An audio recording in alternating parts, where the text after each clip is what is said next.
It's the year 1797. Revolution in France has rocked Europe. In America, the War of Independence has been fought and won. George Washington holds the reins of government.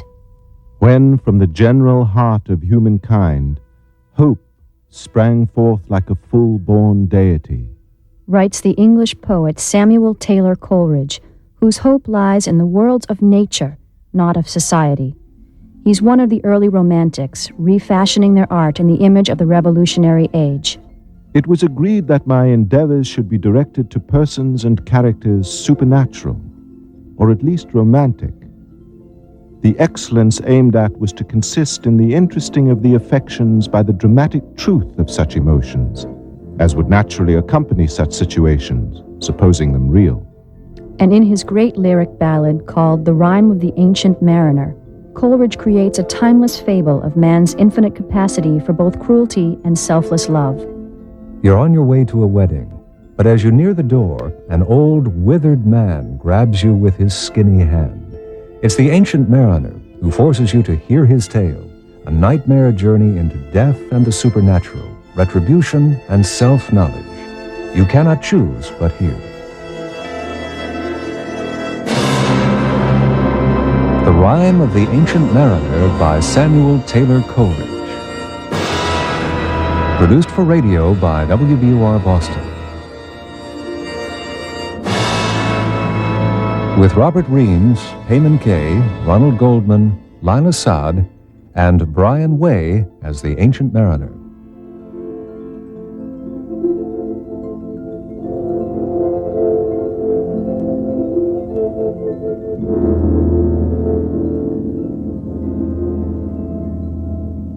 It is an ancient mariner, and he stoppeth one of three. By thy long grey beard and glittering eye, now wherefore stopp'st thou me?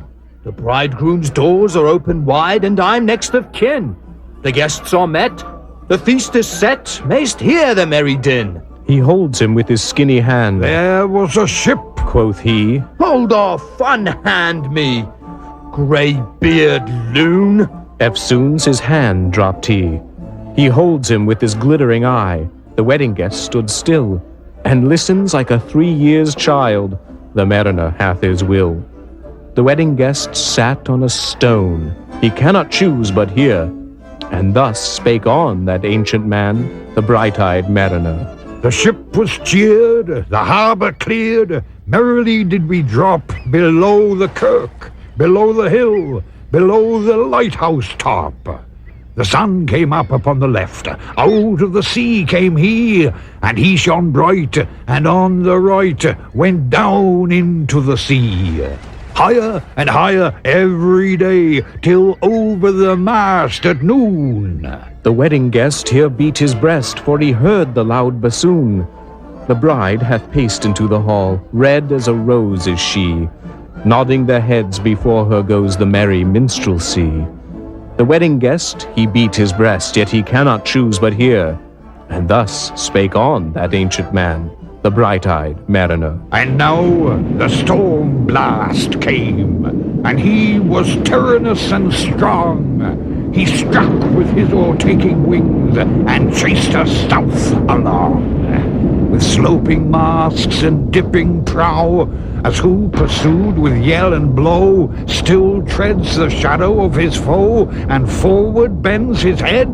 The ship drove fast, loud roared the blast, and southward aye we fled. And now there came both mist and snow, and it grew wondrous cold, and ice mast high came floating by, as green as emerald. And through the drifts the snowy cliffs did send a dismal sheen, nor shapes of men, nor beasts we ken.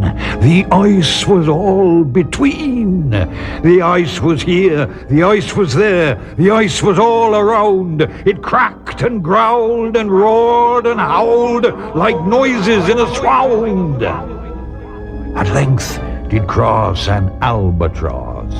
Thorough the fog it came, as if it had been a Christian soul. We hailed it in God's name.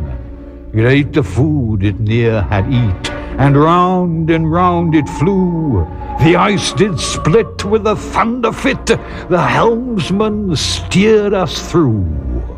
And a good south wind sprung up behind, the albatross did follow, and every day for food or play came to the mariners, "Hallo! Hallo!"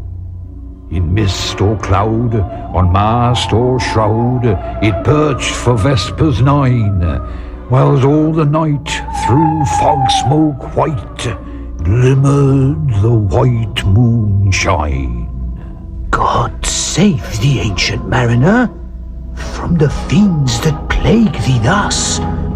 Why look'st thou so? With my crossbow I shot the albatross.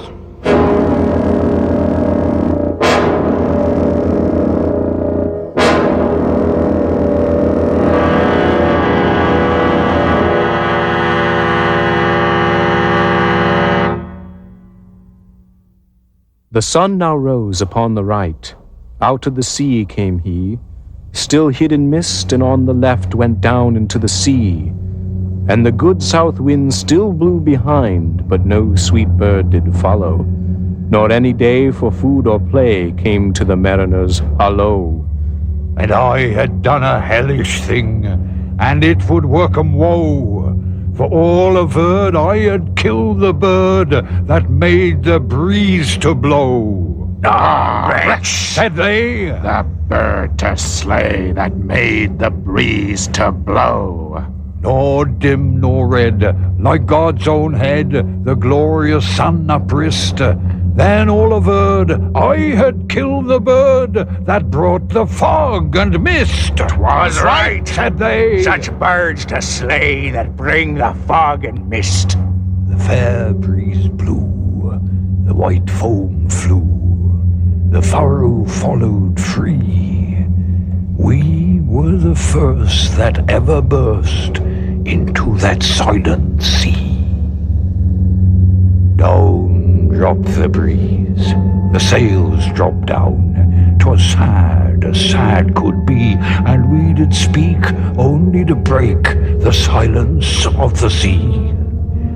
All in a hot and copper sky, the bloody sun at noon, right up above the mast did stand, no bigger than the moon. Day after day, day after day, we stuck no breath nor motion, as idle as a painted ship upon a painted ocean. Water, water everywhere, and all the boards did shrink. Water, water everywhere, nor any drop to drink. The very deep did rot. Oh Christ, that ever this should be. Yes, slimy things did crawl with legs upon the slimy sea. About in reel and rout, the death fires danced at night. The water, like a witch's oils, burned green and blue and white.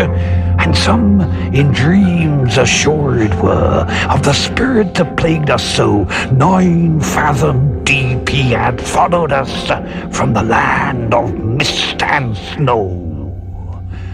And every tongue, through utter drought, was withered at the root. We could not speak, no more than if we had been choked with soot.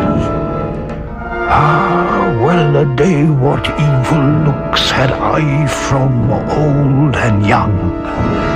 Instead of the cross, the albatross about my neck was hung.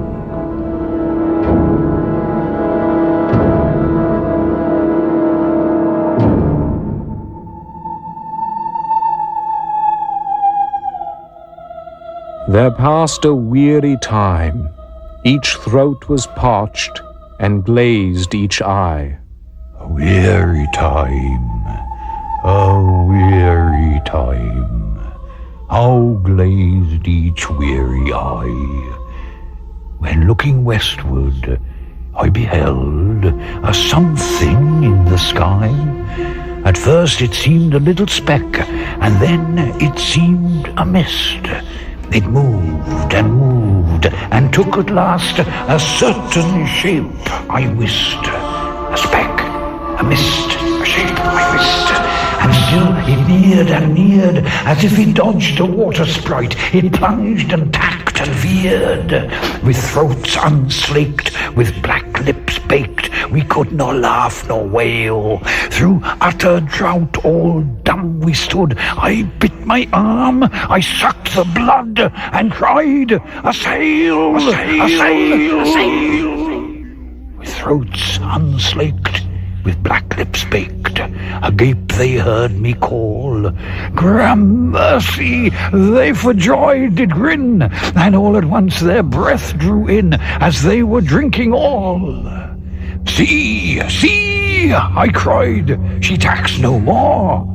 Hither to work us wheel, without a breeze, without a tide, she steadies with upright keel." The western wave was all aflame. The day was well nigh done. Almost upon the western wave rested the broad, bright sun, when that strange shape drove suddenly betwixt us and the sun. And straight the sun was flecked with bars. Heaven's mother send us grace, as if through a dungeon grate he peered with broad and burning face. Alas, thought I, and my heart beat loud, how fast she nears and nears. Are those her sails that glance in the sun like restless gossameres? Are those her ribs through which the sun did peer as through a grate? And is that woman all her crew? Is that a death? And are there two? Is death that woman's mate? Her lips were red, her looks were free, her locks were yellow as gold, her skin was as white as leprosy. The nightmare life in death was she, who thicks man's blood with cold. The naked hulk alongside came, and the twain were casting dice. The game is done. I've won, I've won, I've won, I've won, I've won. She and whistles thrice.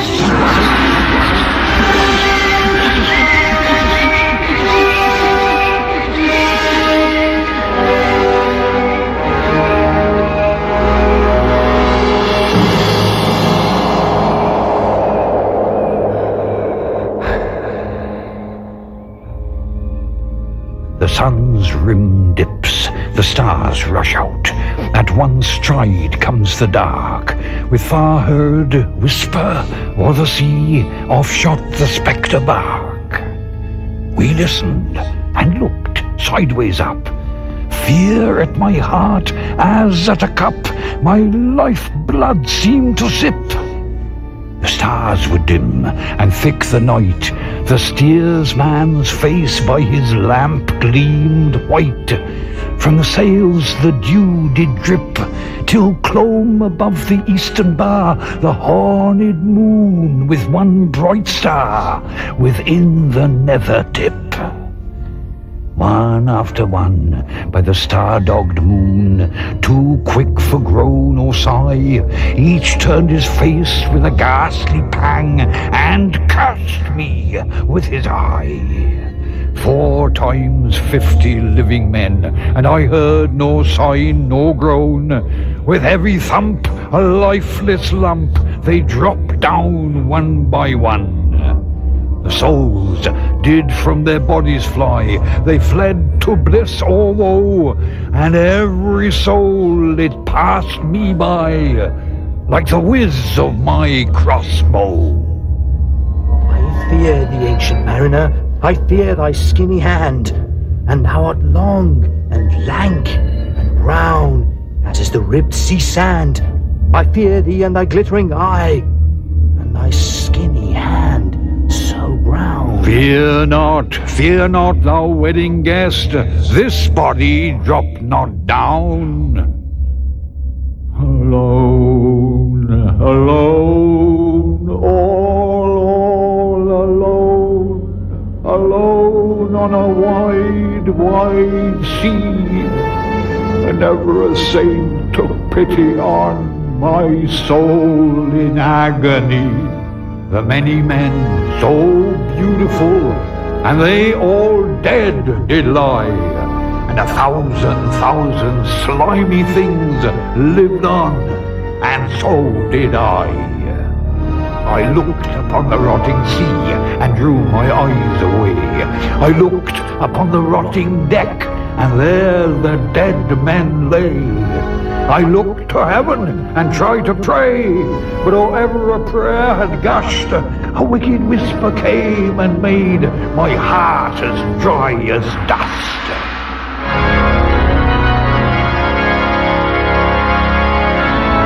I closed my lids and kept them close, and the balls like pulses beat, for the sky and the sea and the sea and the sky lay like a load on my weary eye, and the dead were at my feet. The cold sweat melted from their limbs, nor rot nor reek did they. The look with which they looked on me had never passed away. An orphan's curse would drag to hell a spirit from on high, but oh, more horrible than that is the curse in a dead man's eye. 7 days, 7 nights I saw that curse, and yet I could not die.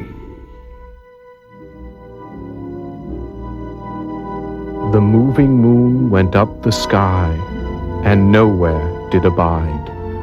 Softly she was going up, and a star or two beside. Her beams bemocked the sultry main, like April hoarfrost spread. But where the ship's huge shadow lay, the charmed water burnt alway a still and awful red. Beyond the shadow of the ship, I watched the water snakes. They moved in tracks of shining white, and when they reared, the elfish light fell off in hoary flakes. Within the shadow of the ship, I watched their rich attire. Blue, glassy green, and velvet black, they coiled and swam, and every track was a flash of golden fire. Oh, happy living things, no tongue their beauty might declare. A spring of love gushed from my heart, and I blessed them unaware. Sure, my kind saint took pity on me, and I blessed them unaware. The self-same moment I could pray, and from my neck so free, the albatross fell off and sank like lead into the sea.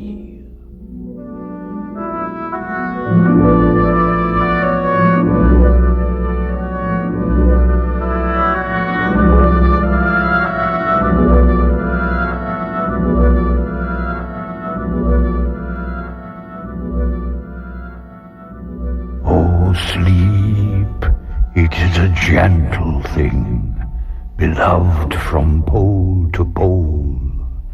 To Mary Queen the praise be given. She sent a gentle sleep from heaven that slid into my soul. The silly buckets on the deck that had so long remained, I dreamt that they were filled with dew, and when I awoke, it rained. My lips were wet, my throat was cold, my garments all were dank. Sure, I had drunken in my dreams, and still my body drank. I moved and could not feel my limbs. I was so light, almost I thought that I had died in sleep and was a blessed ghost. And soon I heard a roaring wind. It did not come anear, but with its sound it shook the sails that were so thin and sere. the upper air burst into life, and 100 fire flags sheen. To and fro they were hurried about, and to and fro and in and out, the one stars danced between. And the coming wind did roar more loud, and the sails did sigh like sedge, and the rain poured down from one black cloud. The moon was at its edge. The thick black cloud was cleft, and still the moon was at its side. Like water shot from some high crag, the lightning fell with never a jag, a river steep and wide.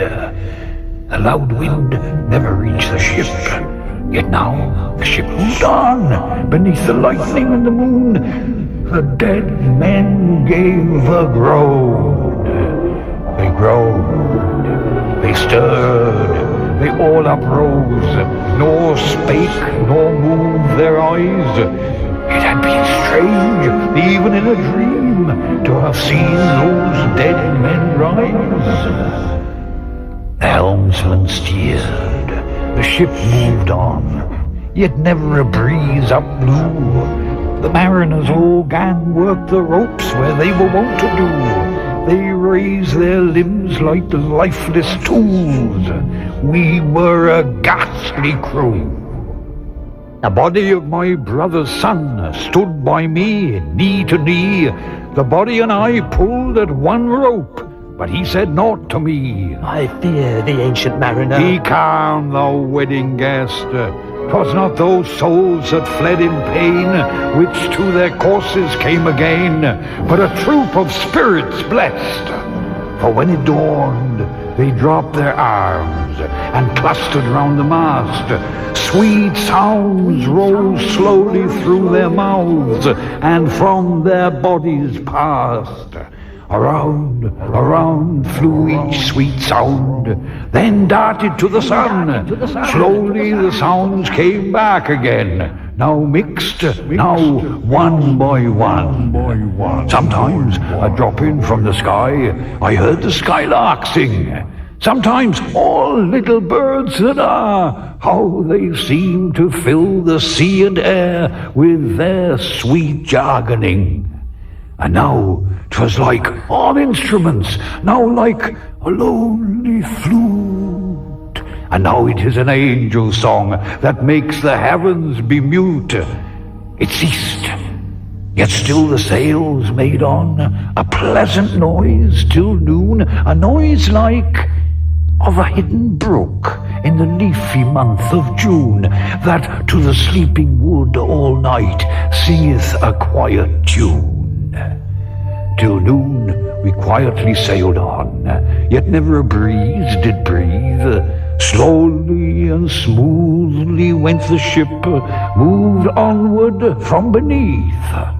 Under the keel, 9 fathom deep, from the land of mist and snow, the spirit slid, and it was he that made the ship to go. The sails at noon left off their tune, and the ship stood still also.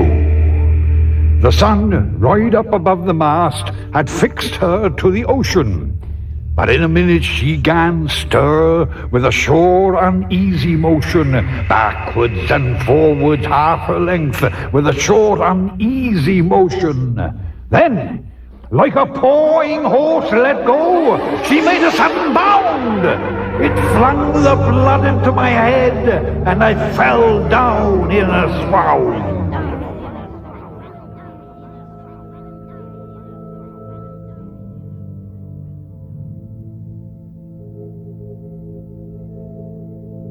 How long in that same fit I lay, I have not to declare.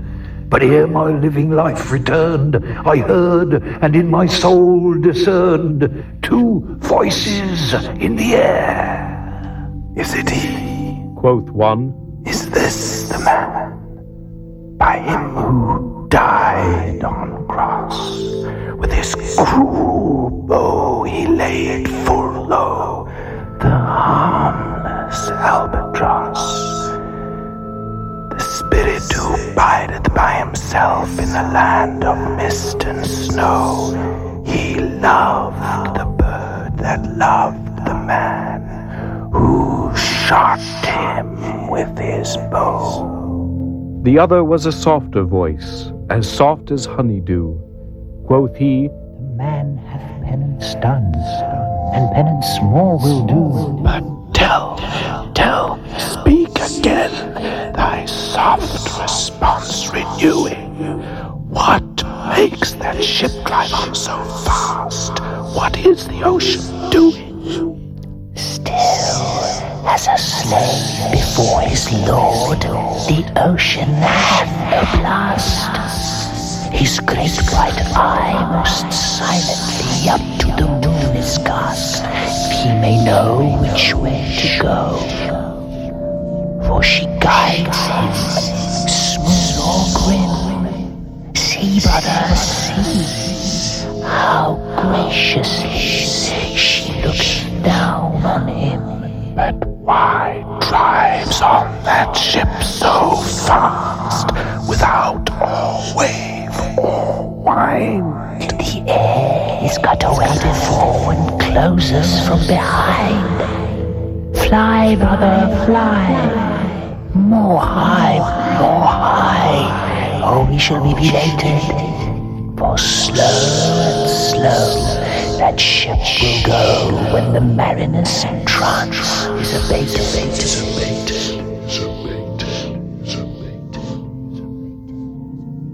I woke, and we were sailing on as in a gentle weather.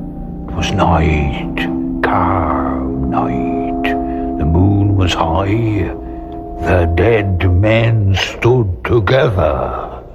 All stood together on the deck, for a charnel dungeon fitter, all fixed on me their stony eyes, that in the moon did glitter. The pang, the curse with which they died, had never passed away.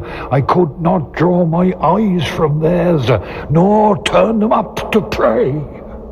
And now this spell was snapped. Once more I viewed the ocean green, and looked far forth, yet little saw of what had else been seen. Like one that on a lonesome road doth walk in fear and dread, and having once turned round, walks on and turns no more his head, because he knows a frightful fiend doth close behind him tread. But soon there breathed a wind on me, nor sound nor motion made. Its path was not upon the sea, in ripple or in shade. It raised my hair, it fanned my cheek, like a meadow gale of spring.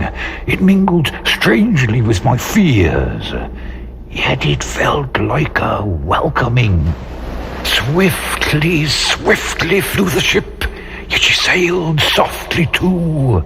Sweetly, sweetly blew the breeze, on me alone it blew. Oh, dream of joy! Is this indeed the lighthouse top I see? Is this the hill? Is this the kirk? Is this mine own country?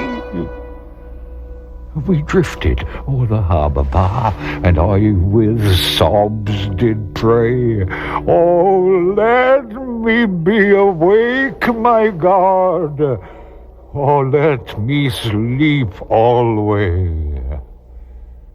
The harbour bay was clear as glass, so smoothly it was strewn, and on the bay the moonlight lay, and the shadow of the moon. The rock shone bright, the kirk no less, that stands above the rock. The moonlight steeped in silentness the steady weathercock. And the bay was white with silent light, till rising from the same, full many shapes that shadows were, in crimson colours came. A little distance from the prow, those crimson shadows were. I turned my eyes upon the deck. Oh, Christ, what saw I there? Each coarsely flat, lifeless and flat, and by the Holy Rood, a man all light, a seraph man, on every course there stood. this seraph band, each waved his hand, each was a heavenly sight. They stood as signals to the land, each one a lovely light. This seraph band, each waved his hand, no voice did they impart, no voice, but oh, the silence sank like music on my heart. But soon I heard the dash of oars, I heard the pilots cheer. My head was turned perforce away, and I saw a boat appear. The pilot and the pilot's boy, I heard them coming fast. Dear Lord in heaven, it was a joy the dead men could not blast. I saw a third, I heard his voice, it is the hermit good. He singeth loud his godly hymns that he makes in the wood. He'll shrieve my soul, he'll wash away the albatross's blood.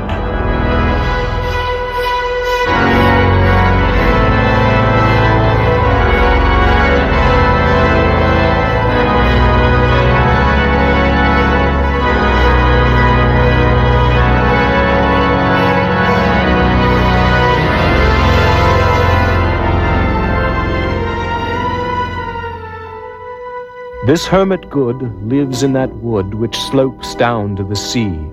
How loudly his sweet voice he rears.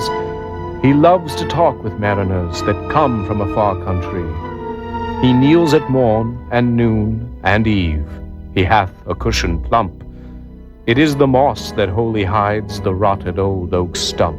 The skiff boat neared. I heard them talk. Why, this is strange, I trow.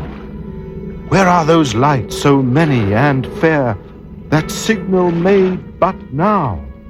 Strange by my faith, the hermit said. And they answered, not our cheer. The planks looked warped, and see those sails, how thin they are and sere.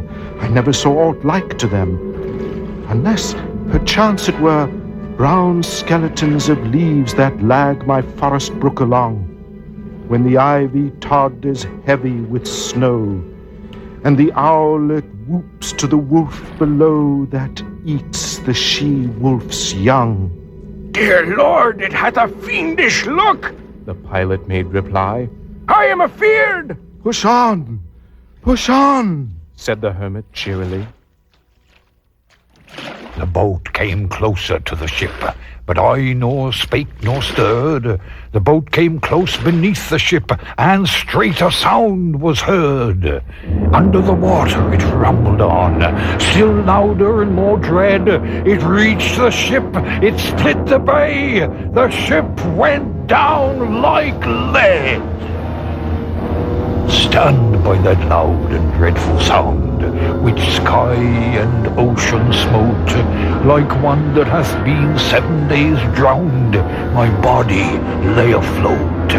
But swift as dreams myself I found within the pilot's boat. Upon the whirl where sank the ship, the boat spun round and round, and all was still, save that the hill was telling of the sound. I moved my lips. The pilot shrieked and fell down in a fit. The holy hermit raised his eyes and prayed where he did sit. I took the oars. The pilot's boy, who now doth crazy go, laughed loud and long, and all the while his eyes went to and fro. Ha ha! Quoth he, full plain I see, the devil knows how to row. And now, all in my own country, I stood on the firm land. The hermit stepped forth from the boat, and scarcely he could stand.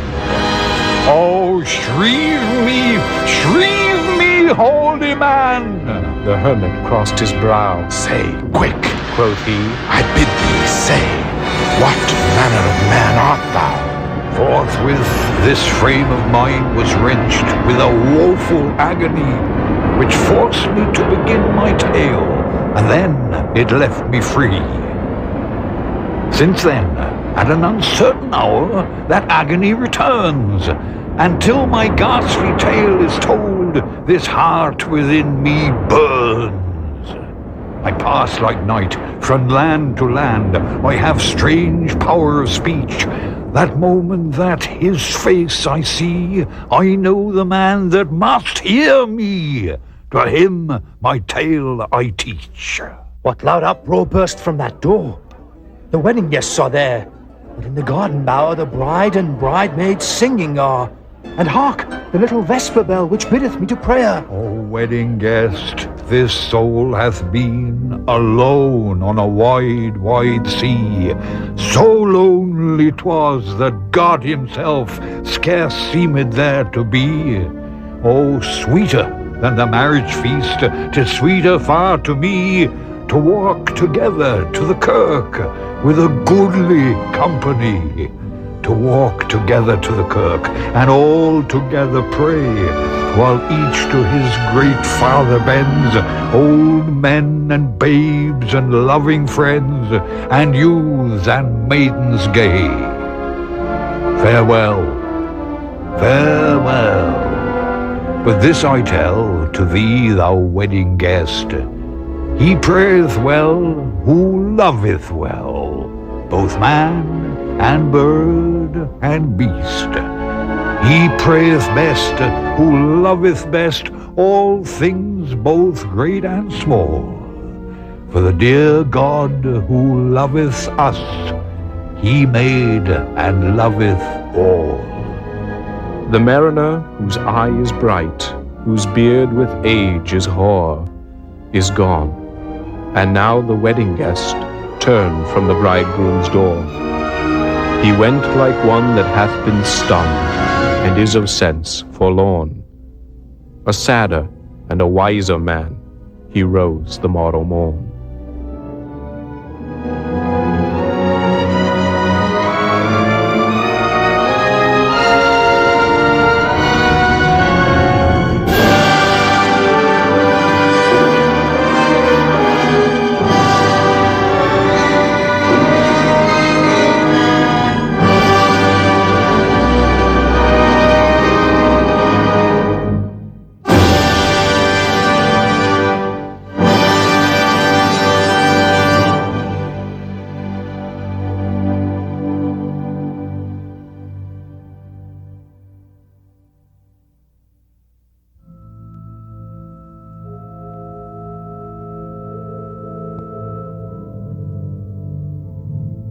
The Rime of the Ancient Mariner by Samuel Taylor Coleridge, with Brian Way as the Ancient Mariner.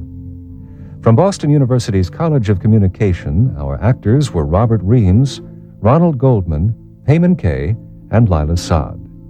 Music was by Rayfon Williams and Bernard Herrmann. Additional electronic music was by Rick Wolf and Mark Ward, with synthesizer programming by Phil Solomon. Research by Lily Wiatrowski. The engineers were Rick Wolf, Allison Gibbs, and Ken Rogers, and the producer was Mark Ward. The Rime of the Ancient Mariner is produced by WBUR in Boston. Additional support comes from National Public Radio member stations and the NPR Arts and Performance Fund, whose contributors include the National Endowment for the Arts and Mead Data Central, supporting public radio with the Lexis and Nexus Research Services. I'm Fran McQuaid. And I'm Mark Schilling. This is NPR, National Public Radio.